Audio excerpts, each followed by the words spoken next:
વિક્રમ સંવત 2082 ચૈત્ર વદ 6 તારીખ 8/4/2026 બુધવાર.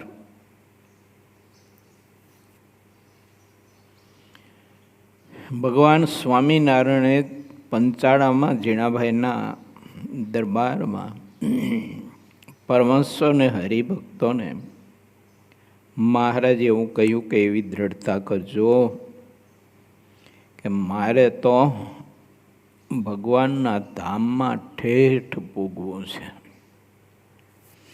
કેવી અદ્ભુત વાત છે! ભગવાનના ધામમાં ઠેઠ પૂગવું છે એટલે વચમાં ક્યાંય નથી રોકાવું એમ.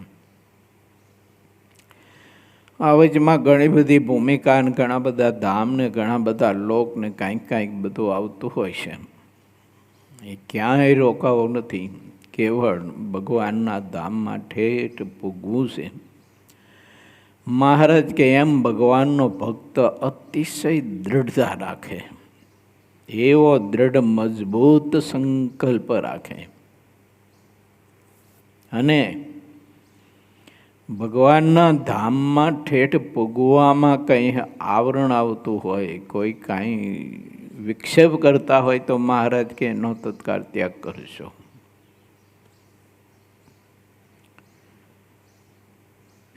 જેને ભગવાનના સ્વરૂપમાં પ્રધાન પ્રીતિ હોય ને તે આવી દ્રઢતા કરી શકે. એટલે નિષ્કુળાન સ્વામીની પદાવલી ભજન પ્રકાશ સ્વામી આપણે સૌ કોઈને શ્રવણ કરાવી. પ્રીતિની રીત જુદી છે. જેને ભગવાનના સ્વરૂપમાં પ્રીતિ છે તે પરમાત્માના પોતાના પ્રિયતમને માટે શું ન થાય, શું ન કરે, એની આજ્ઞા કરીને શું ન કરી શકે. આ વાત મહારાજે લોયાના 3માં પણ બતાવી છે અને મધ્યના 56માં પણ મહારાજે બતાવી છે. શિવાનંદ સ્વામીનો પ્રશ્ન છે, જો સાચી પ્રીતિ હોય ભગવાનના સ્વરૂપમાં તો તે ભક્તનું લક્ષણ કેવું હોય? મહારાજે બતાવ્યું. શિવાનંદ સ્વામીએ પ્રશ્ન કર્યો કે એમ મહારાજ, સત્સંગમાં રહેવાનો ખપ છે તો પણ અયોગ્ય સ્વભાવ કેમ નથી ટળતો? ભગવાનના સ્વરૂપમાં પ્રીતિની ખામી છે. એને સત્સંગનું પૂરું મહાત્મય સમજાણું નથી એટલે અયોગ્ય સ્વભાવ ટળતો નથી. પછી મહારાજે મિત્ર અને ભાઈનું દૃષ્ટાંત આપ્યું કે જેમ પોતાનો કોઈ મિત્ર હોય અને પોતાના ભાઈને મારી નાખ્યો હોય તો એની વિશે મિત્ર પણ પછી ન રહે. કેમ કે મિત્ર કરતાં ભાઈનો સંબંધ અધિક છે, એમાં અધિક પ્રીતિ છે. એમ ભગવાનના સ્વરૂપમાં જેને અધિક પ્રીતિ હોય તે અયોગ્ય સ્વભાવ ગમે તેવો હોય તો મહારાજ કે પોતાનો શત્રુ માનીને તેનો ત્યાગ કરી દે. ચાહે તેવો હોય તો પણ મહારાજ કે ત્યાગ કરી દે. પણ ભગવાનના સ્વરૂપમાં એને પ્રધાન જો પ્રીતિ હોય તો થઈ શકે છે. અને જેને સ્વભાવ સત્સંગમાં હોવા છતાંય નથી ટળતો તો મહારાજ કે એને ભગવાનને પામી જવાનો ખપ ક્યાં હતો? બાકી તો માણસ ધારે તો ભગવાનની ભક્તિના માર્ગમાં અવરોધ કરતા કોઈ પણ સ્વભાવો એનો ભગવાનનો ભક્ત તત્કાળ ત્યાગ કરી દે, બહુ મોટી મોટપને પામે. એટલે ભગવાન શ્રીહરિ કહે છે કે ભગવાનના ભક્તને તો એવો દ્રઢાવ રાખવો કે મારે ઠેઠ ભગવાનના ધામમાં પહોંચવું છે અને ભગવાનની મૂર્તિના સુખમાં જોડાવું છે. નથી મારે જોતું ઐશ્વર્ય, નથી જોતું મારે કંઈ સામર્થ્ય, નથી જોતું મારે બીજા કોઈ લોકનું કાંઈ સુખ. કેવળ અને કેવળ મારે મહારાજની મૂર્તિનું સુખ ને પ્રભુની મૂર્તિનો આનંદ એ પ્રાપ્ત કરવો છે.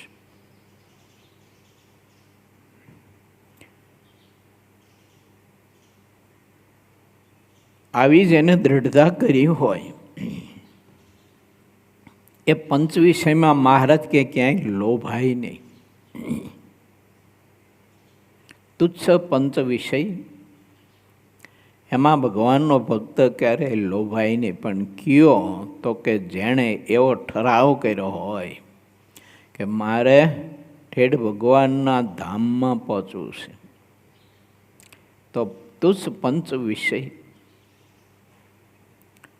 એમાં કોઈ દિવસ લોભાય નહીં. ગમે તેવા યોગ હોય તો પણ આવશ્યકતા પૂરતા તે વિષયને ગ્રહણ કરે અને એ તે પ્રીતિએ રહિત ઉદાસ તકો પાછો ગ્રહણ કરે.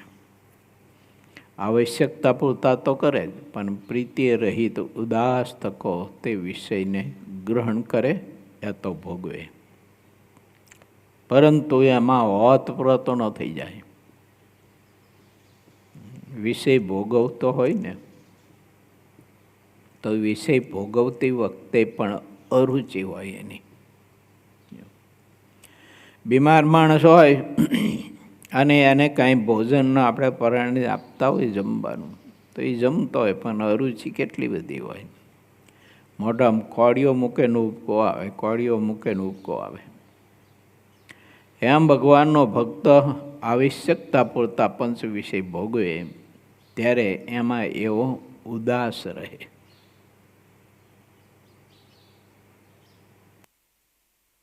અને જે વિષયમાં જગતમાં કેમ માયાના કોઈ પણ એવા કારણોમાં ઉદાસ રહે ને એ જ ભગવાનનો દાસ થઈ શકે.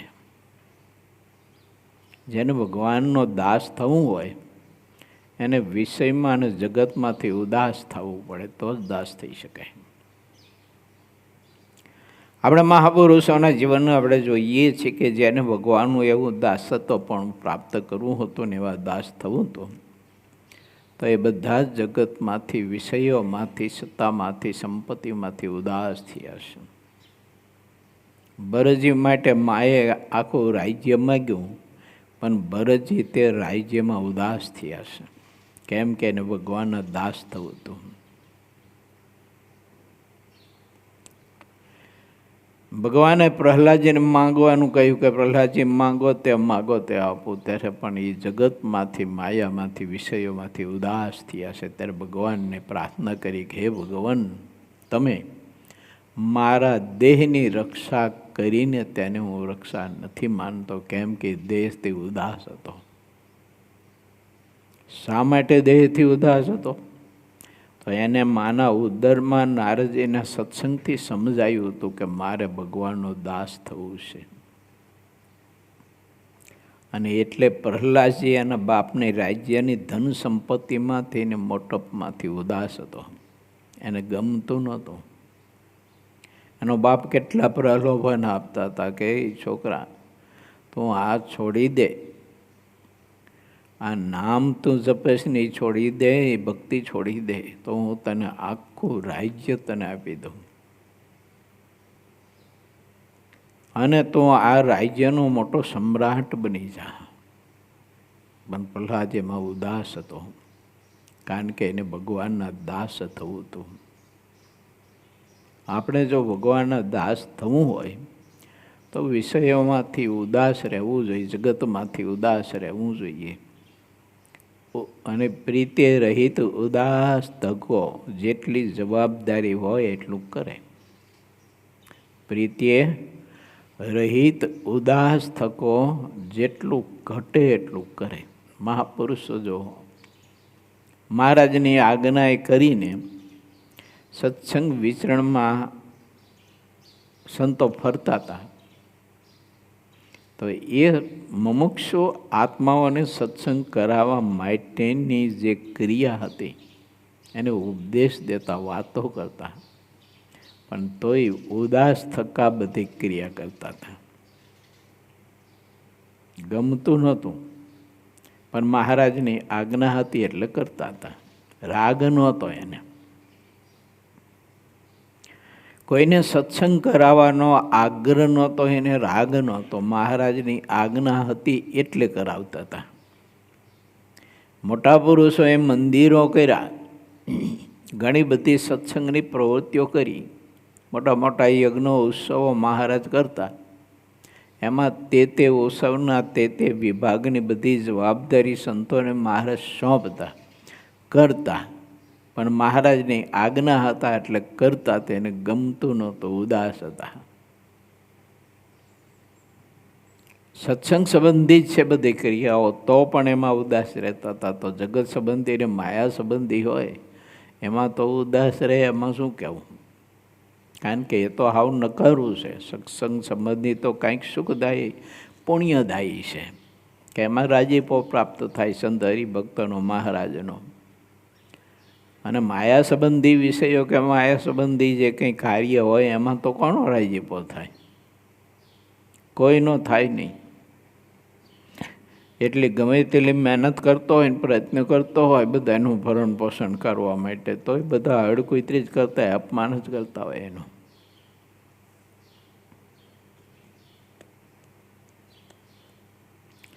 માટે ભગવાન શ્રી એમ કહે છે કે ભગવાનના ધામમાં ઠેઠ જેને પૂગવું હોય એને પંચ વિષયમાં ક્યાંય બંધાવું નહીં અને એને તુચ્છ જાણવા.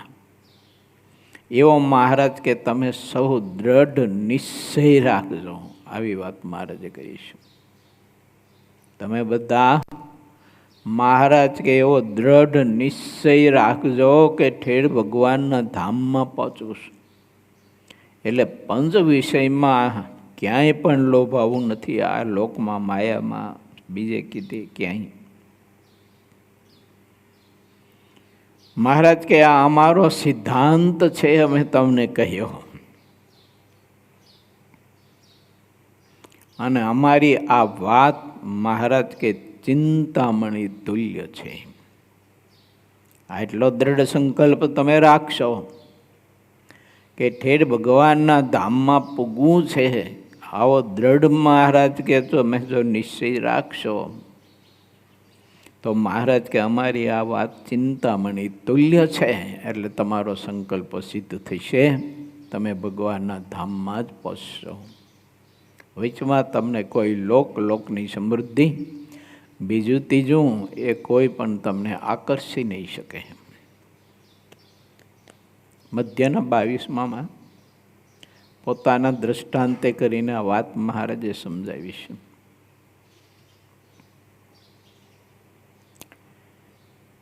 અમદાવાદની 84ની પ્રતિષ્ઠા પૂરી થઈને પછી મહારાજ જેતલપુર થઈ, ધોળકા થઈ અને ગણેશ ધોળકાની રાયણુમાં ગયા. અને વ્રતિ એવી બધી સંકેલી શરીરથી મહારાજ માંદા થઈ ગયા. મહારાજ કે એને વિચારે કરીને અમે બધા લોકમાં ગયા, પણ તે લોકની સંપત્તિને શોભા બીજું ત્રીજું અમને કંઈ નજરમાં ન આવ્યું. એટલે મહારાજ કે બધા દેવતા હતા ને એ અમારા વખાણ કરવા માંડ્યા કે તમે ભગવાનના ભક્ત ખરા છો, કે આ લોકની સંપત્તિમાં તમને ક્યાંય પણ કોઈ જગ્યાએ સારપ ન દેખાણી, લોભાણા નહીં તમે.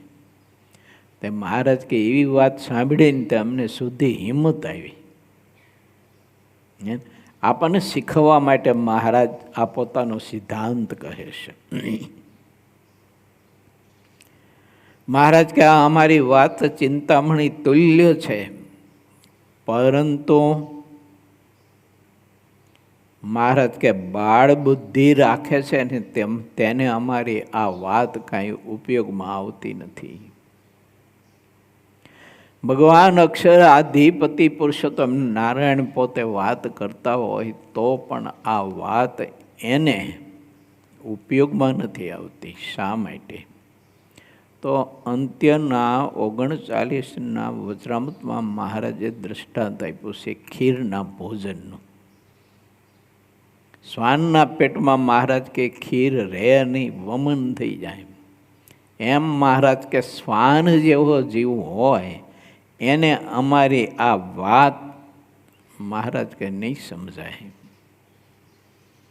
આપણે વિચાર કરીએ કે અક્ષર અધિપતિ પુરુષોત્તમ નારાયણ પોતે દયાએ કરીને આવી વાત કરતા હોય કે મહારાજ કહે છે કે અમે જે આ વાત કરી તે ચિંતામણી તુલ્ય છે, તો એ વાતમાં મને તમને કેટલી બધી પ્રીતિ થવી જોઈએ, એમાં હેત કેટલું થવું જોઈએ, તો નક્કી કરવું જોઈએ કે આ પંચ વિષય તો કંઈક જન્મ લેવડાવ્યા ને કંઈક જન્મ લેવડાવશે, અને આ પંચ વિષય તો જીવ કંઈક દેહ ધરી ધરીને ભોગવી ચૂક્યો છે, તો એ તૃપ્તિ તો થઈ નથી, આમાં થવાની નથી.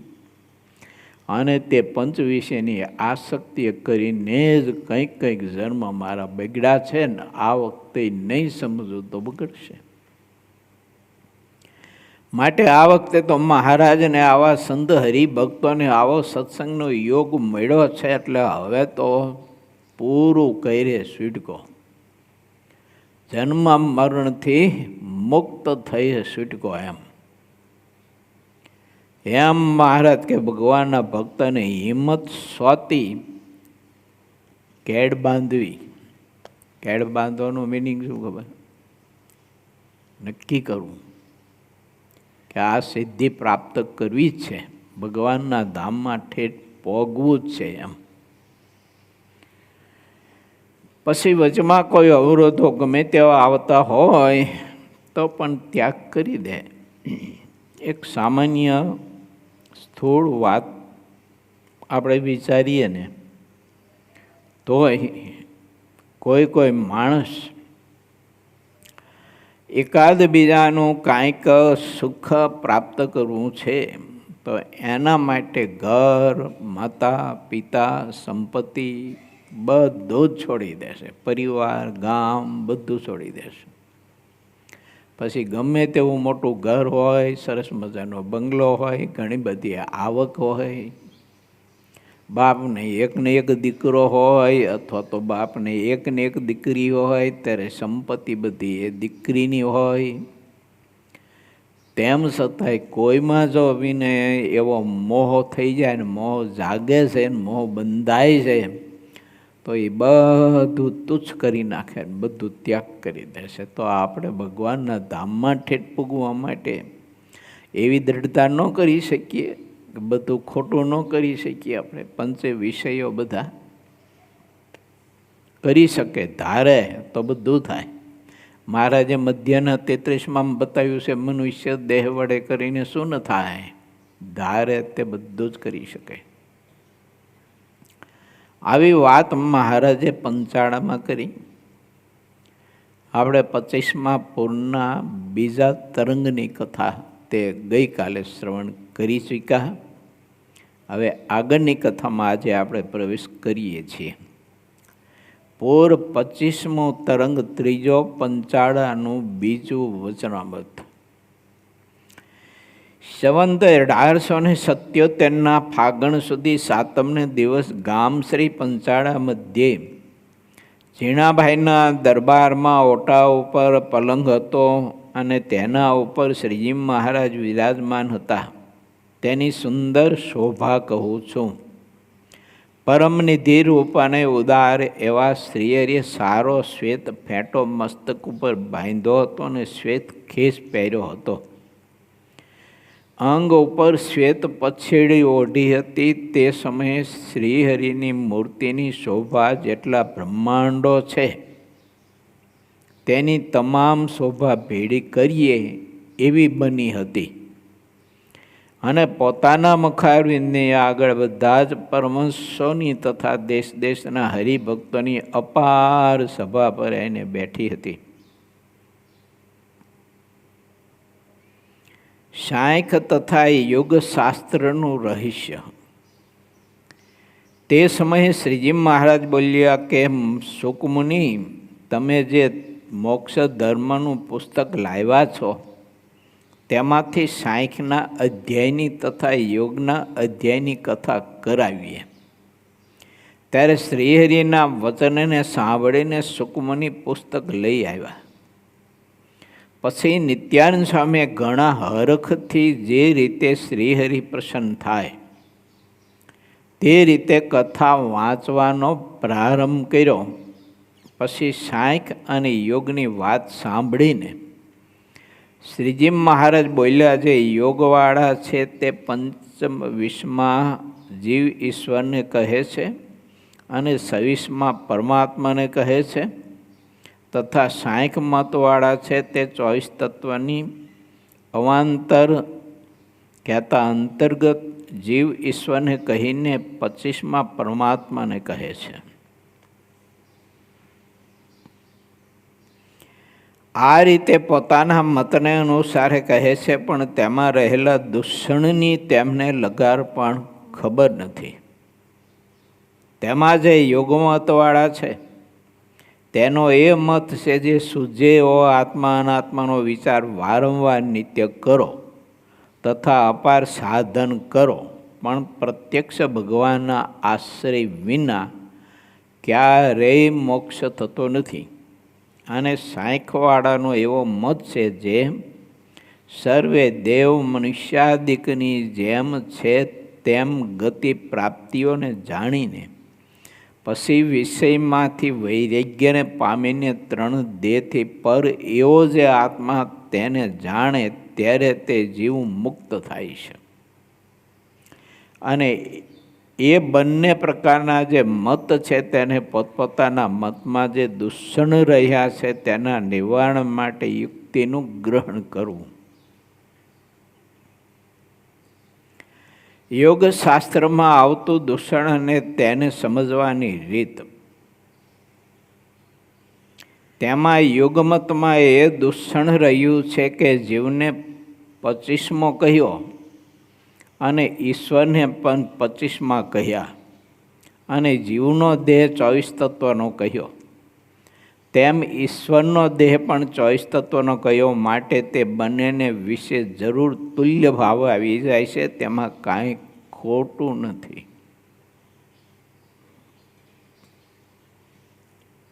જેમ કે સ્થૂળ શરીર અને વિરાટ દેહ તે બંને સમાન છે, તથા સૂક્ષ્મ અને સૂત્રાત્મા તુલ્ય છે. તેમજ કારણ અને અવ્યાકૃત અને એ તેને તુલ્ય કરીને દેખે છે, તથા જાગ્રત અને સ્થિતિ અવસ્થાને તુલ્ય કહે છે, તથા સ્વપ્ન અને ઉત્પત્તિ અવસ્થામાં સમાનતા છે. સુષુપ્તિ અને પ્રલય અવસ્થામાં સમાનતા છે એમ કહે છે. શ્વેત, વિશ્વ, તેજસ અને પ્રાજ્ઞા તથા વિષ્ણુ, બ્રહ્મા અને શિવ તે તુલ્ય છે એમ સમજીને 26માને ભજે છે. આવી રીતે જીવ તથા ઈશ્વરની વિશે સમાનતા રૂપી દોષ યોગમતવાળાને આવે છે. તે દોષને ટાળવા માટે કોઈક મોટા પાસેથી ચોક્કસ યુક્તિ શીખવી. હવે તે યુક્તિને અમે કહીએ છીએ, જે ઈશ્વરના દેહમાં જે પંચભૂત રહ્યા છે તેની મહાભૂત એવી સંજ્ઞા રહી છે, અને તે જ ભૂત બધા જીવના દેહને ધારણ કરી રહ્યા છે. અને જીવના દેહમાં જે પંચભૂત રહ્યા છે તે અલ્પ છે, તે બીજાને ધારવાને સમર્થ હોતા નથી. અને જીવ છે તે અલ્પજ્ઞ છે, તથા ઈશ્વર છે તે સર્વજ્ઞ કહેવાય છે. પરમાત્મા જ્યારે શરીર ધારણ કરે ને ત્યારે પરમાત્માનું દિવ્ય સ્વરૂપ હોય છે. માયિક શરીર હોતું નથી. એટલે પરમાત્મા પોતે ધારે તે રીતે જીવને ધારી શકે છે. અને જેમ જીવને ધારી શકે તેમ બ્રહ્માંડને પણ ધારી શકે છે. અને જેમ બ્રહ્માંડને ધારી શકે છે ને એમ અનંત કોટી અસંખ્યાત બ્રહ્માંડોને ધારી શકે છે. અને અક્ષરને પણ ધારી શકે છે અને મુક્તને પણ ધારી શકે છે. આ પરમાત્માનું સામર્થ્ય છે. ભાગવતમાં કથા આવે છે કે નથી આવતી? ભગવાન કૃષ્ણે ટચલી આંગળી ઉપર ગોવર્ધન પર્વત ધાર્યો કે ન ધાર્યો? તો એ પરમાત્માનું સ્થૂળ શરીર એને મનુષ્યને જેવું કહેવાય. એટલે આપણી ટચલી આંગળી આપણે 1 કિલોનું કાટલું ન પર ચાલી રાખીએ. 1 કિલોનું કાટલું તમે ઊંચો કરો તો ટચલી આંગળી તમારી ભાંગી જાય, મળી જાય. તો પરમાત્માનું સ્થૂળ શરીર અને આ મનુષ્યનું શરીર એ બેને આપણે સમાન કેમ કહેવાય? પ્રભુ તો ધારે તે કરી શકે. બાળચરિત્રની કથા આવે છે. ઘનશ્યામ મહારાજ પોતાના બાળ સખાઓની સાથે સ્નાન કરવા માટે ગયા મીન સરોવરમાં. ત્યારે દૈત્ય આવ્યો બાળકનું રૂપ લઈને ભગવાનનો વધ કરવા માટે. ત્યારે ઘનશ્યામ મહારાજે ઘડીક તો એને રમાડ્યો જળમાં, ડૂબકીદારીમાં નાહતે ને એમ કરીને ઘડીક તો રમાડ્યો. પણ પછી એનો ટાંગો પકડીને જે ઉલાર્યો ને, હવે મહારાજનું સ્વરૂપ તો એ વખતે 5 વર્ષનું હતું. તો 5 વર્ષનો બાળકને ઓલો તો રૂપ લઈને આવ્યો તો બાળકનું. પણ પછી જ્યારે ઘનશ્યામ મહારાજે પગ પકડ્યો ને, એ ઘડીએ ઓલે અસલ એનું રાક્ષસનું રૂપ ધારણ કરી લીધું. મોટો પહાડ જેવો રાક્ષસ. હવે તમે વિચાર કરો છો, મોટો પહાડ જેવો મોટો રાક્ષસ હોય તો એનો પગ કેટલો જાડો હોય છે. હવે એક હાથે પકડો ઘનશ્યામ મહારાજે. હવે નાના બાળકનો હાથ કેવડો હોય, અને એક હાથે પકડી અને આકાશમાં ઊંચો કરી અને જેમ ગોફણ ફેરવે ને એમ ઓલાને ફેરવી અને ખૂબ ઘુમાવીને પછી જે કર્યો ને ગા, તે રાક્ષસ છે ને 2-3 કિલોમીટર જઈને પડ્યો આઘો. આવું ભૂમાનંદ સ્વામીએ ચરિત્ર લખ્યું છે. મગજમાં ઉતરે તો ઠીક છે. હવે ભગવાનનું સ્થૂળ શરીર અને મનુષ્યનું સ્થૂળ શરીર બે હરખા કેમ કહેવાય? માટે પરમાત્મા છે ને સ્થૂળ શરીર ધારણ કરે છે તે આત્માના કલ્યાણ માટે ધારણ કરે છે. બાકી એ પરમાત્માનું દિવ્ય સ્વરૂપ હોય છે. આવી તો ઘણી બધી કથાઓ છે, 1-2 નથી. ભગવાન કૃષ્ણની ઉંમર કેટલી? 7-8 વર્ષની.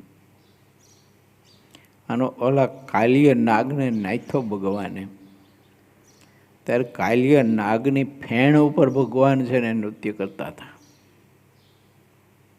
સંભવ છે?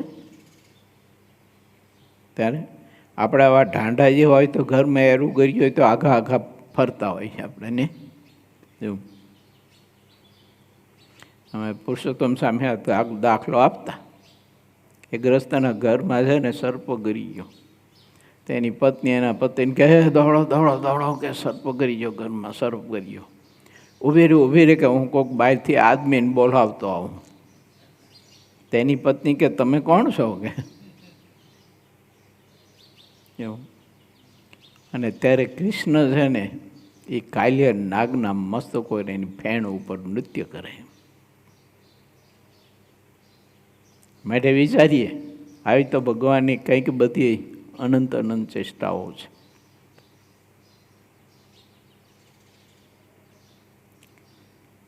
એટલે ભગવાનના ભક્તે ભગવાનના સ્વરૂપની વિશે, પરમાત્માના આકારને વિશે મહારાજ કે માયિક ભાવ કલ્પવો નહીં.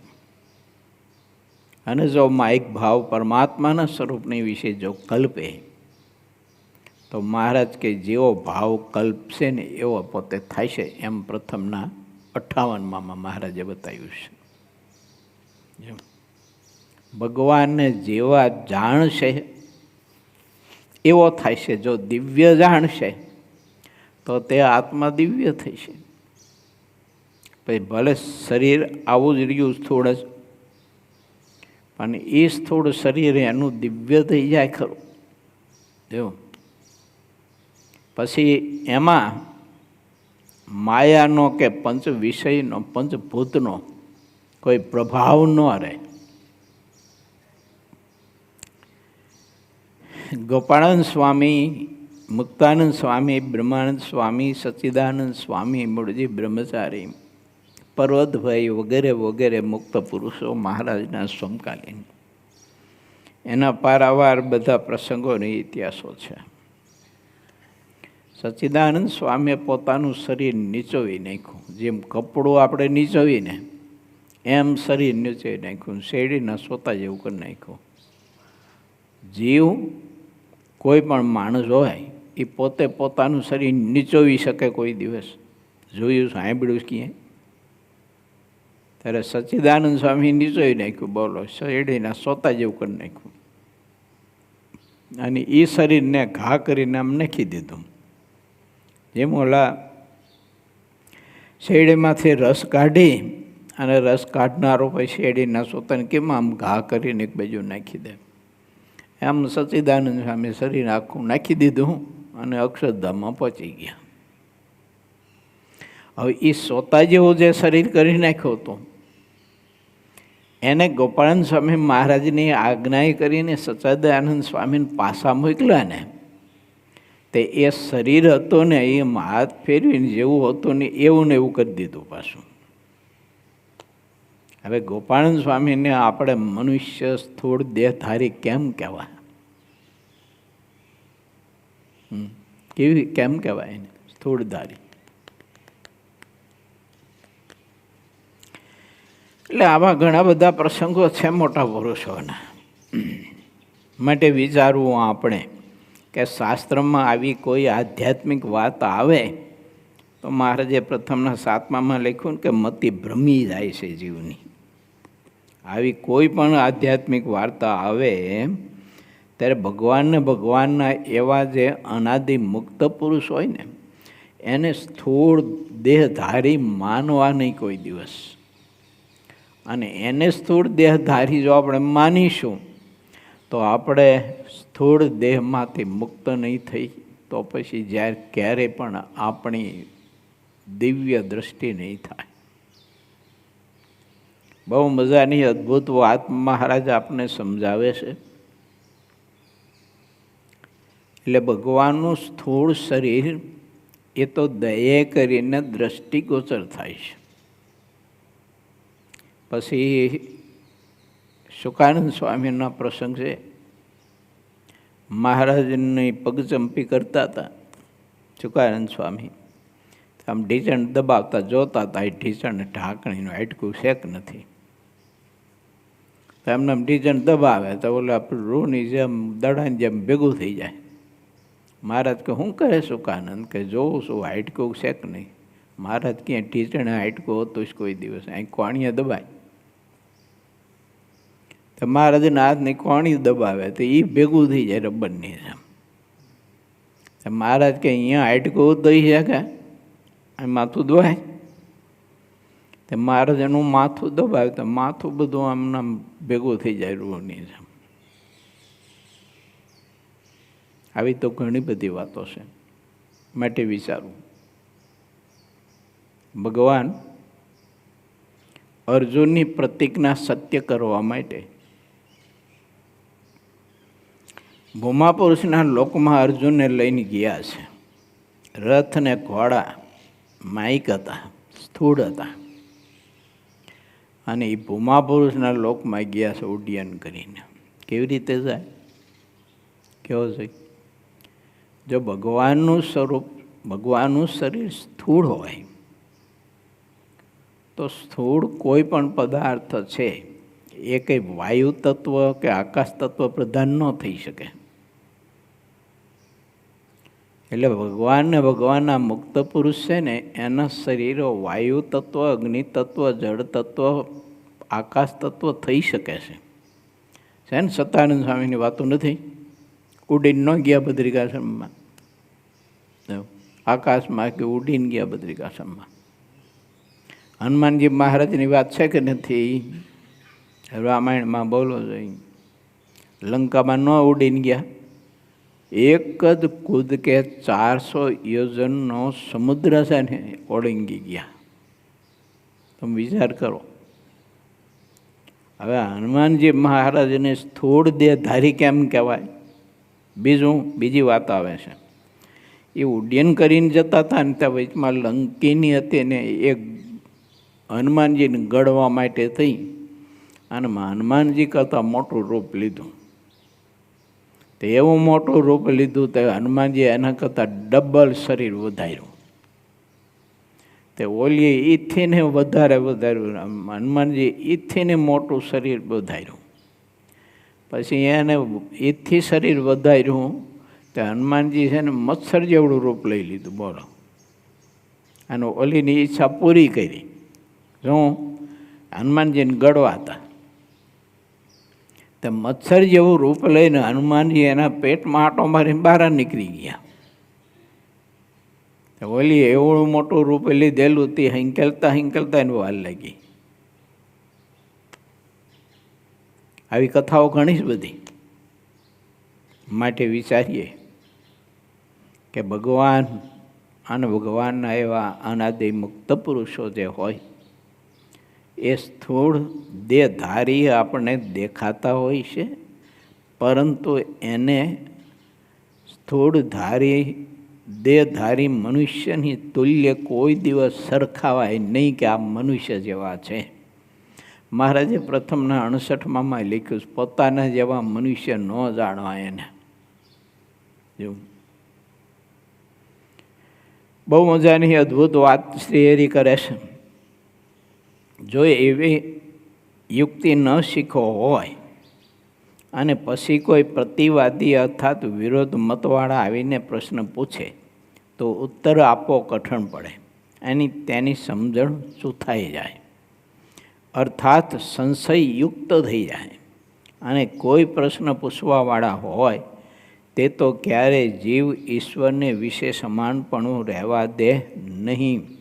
અને જે રીતે વિષમપણું આવે તે રીતે જ પ્રશ્ન પૂછે છે. માટે જીવ ઈશ્વરને વિશે ક્યારેય સમપણું ન આવે એવી રીતની યુક્તિને વારંવાર શીખવી અને એવી રીતના જે વચન તેને વિવેકે કરીને સાંભળવા.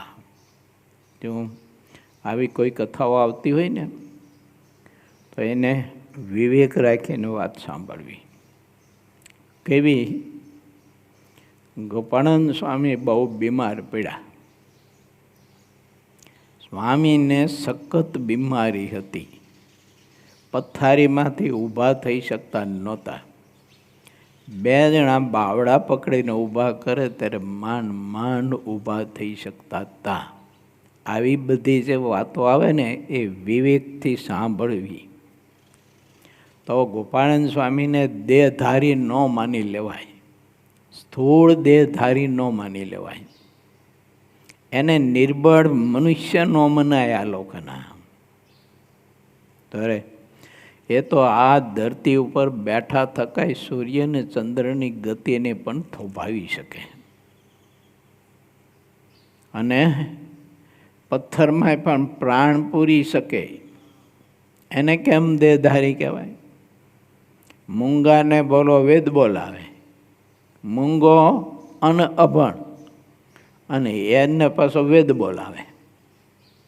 આખું ભાંગી ગયેલું શરીર, હાથ પગ બધું ભાંગી ગયું હતું. હવે એનું શરીર એને નરવું કરી દે. બોલો, તંદુરસ્ત બનાવી દે ખાલી આમાં આંગળી પકડીને. બહુ ગજબની વાત છે.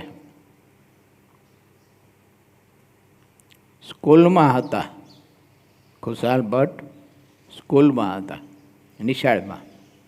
એટલે નિશાળમાં છોકરાનું પિરિયડ લેતા હતા, લેક્ચર આપતા હશે, શીખવતા હશે છોકરાને. અને એમાં કોઈ બ્રાહ્મણને ઘરમાં આગ લાગી. આગ લાગી તો બધા મુઠ્ઠી વાળીને ભાગ્યા.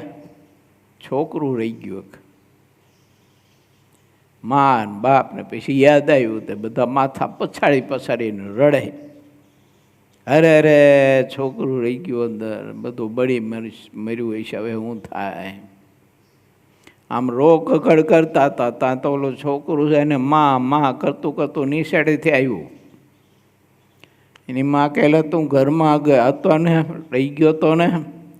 તો મને કે ખુશાલ ભાઈએ કે આમ હાથથી પકડી અને ઉપરના જે નળિયા છે ને છતના, એ નળિયા કાઢી અને બાવડું પકડી મને ઉપાડીને ટેટ નિહાળમાં લઈ લીધો મને. બોલો, નિશાળમાં હતા તો નિશાળથી ના ઘર સુધી એટલો લાંબો હાથ કર્યો. બોલો, આને સ્થૂળધારી દેહધારી કેમ કહેવા, મનુષ્ય કેમ કહેવા આને? આખા ગામને આશ્ચર્ય થયું. ઓહો હો હો હો, કે આ ખુશાલ ભટ્ટ જોવો તો ખરા, એનું સામર્થ્ય તો જોવો. મામે દીક્ષા લીધા પહેલાંની વાત છે આ તો.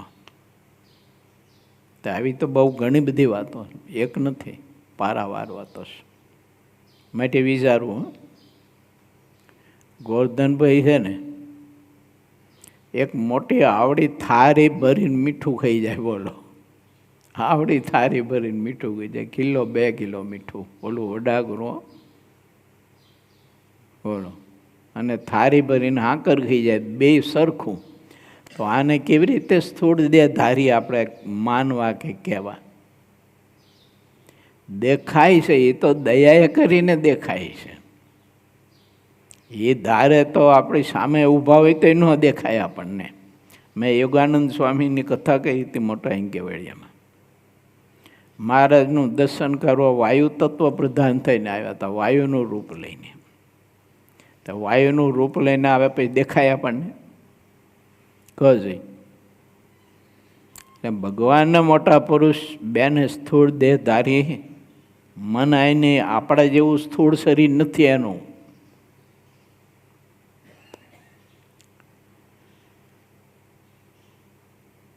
સાંઈક મહારાજે યોગનો મત કયો, હવે સાંઈકનો મત કહે છે. અને સાંઈકવાળાના મતમાં જે દૂષણ છે તે કહીએ છીએ, જે તેમને 24 તત્વોની સાથે જીવ ઈશ્વરને કહ્યા છે અને પંચવિશમાં પરમાત્માને કહ્યા છે. તે 24 તત્વને મિથ્યા કહે છે અને પરમાત્માને સત્ય કહે છે. ત્યારે તે પરમાત્માને પામે છે કોણ? કારણ કે પામનારા જીવને તત્વથી ભિન્ન કયો નથી. માટે એ જે દૂષણ છે તેને ટાળવા માટે કોઈ મોટા પાસેથી યુક્તિ શીખવી. જે એ 24 તત્વ કયા તે જીવ વગરના હોય નહીં, માટે તે તત્વની ભેળા જીવ ઈશ્વરને કયા છે. હવે તે વાત જેમ સમજવાની છે તે કહું છું. તે જીવ ઈશ્વર 24 તત્વથી પૃથક રહ્યા છે અને તે પરમાત્માને પામે છે, એવી રીતની યુક્તિ શીખવી. અને જો એવી યુક્તિ શીખી ન હોય ત્યારે કોઈ પ્રતિપક્ષી પ્રશ્ન પૂછે ત્યારે જરૂર સંશય થાય છે. જે તત્વ તો મિથ્યા છે તે ખોટું નથી. ત્યારે તે પરમાત્માને પામવાને માટે જે ધર્મ કયા છે તથા શ્રવણ મનન અને નિધિધ્યાસ વગેરે જે સાધન કયા છે તે શાને અર્થે કયા છે? માટે તત્વના તદાત્મકપણાને પામ્યા જે પરમ અનુપમ જીવ ઈશ્વર તેને તત્વ રૂપે કરીને જ કહ્યા છે, પણ તે તત્વ થકી અતિ વિલક્ષણપણે રહ્યા છે. તે પરમાત્માને પામે છે ઇત્યાદિ યુક્તિઓ છે તેને મોટા સંત પાસેથી સાંખ્યવાળાએ 24 ચોક્કસપણે શીખવી જોઈએ. આત્મા છે ને, આ પંચભૂત, 4 અંતકરણ, 10 ઇન્દ્રિયો, 5 કર્મેન્દ્રિયો, 5 જ્ઞાનેન્દ્રિયો, સ્થૂળ સૂક્ષ્મ અને કારણ 3 દેહ, જાગ્રત સ્વપ્ન અવસ્થા જે છે, જાગ્રત સ્વપ્ન અને સુષુપ્તિ 3 અવસ્થા છે. આ બધાથી છે ને આત્મા ભિન્ન છે, કહેતા અલગ છે.